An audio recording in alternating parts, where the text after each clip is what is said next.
Diyos ko, pati patay. Ginagawa ng content. Grabe. Okay. Namatay si Kabayan. Kung anong kadahilanan, hindi natin alam. Nauna pa tayong nag-post kaysa ipagbigay alam sa pamilya. Yung pamilya, magugulat na lang. Puta, patay na pala yung kamag-anak namin. Viral ngayon. Ay. Paano kung ikaw yung patay tas i-post kitang hayop ka? Minsan kayong mga vlogger kayo, wala ho kayong respeto, no? Sa ngalan ng mga views, no?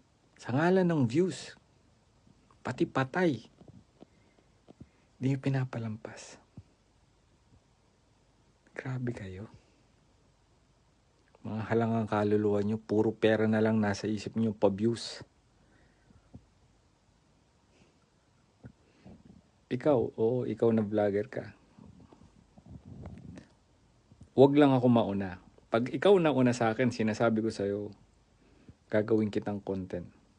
Hindi mo na mararamdaman yun kasi patay ka na eh. No? Kapal ang mukha nyo. Hindi na kayo naawa sa patay.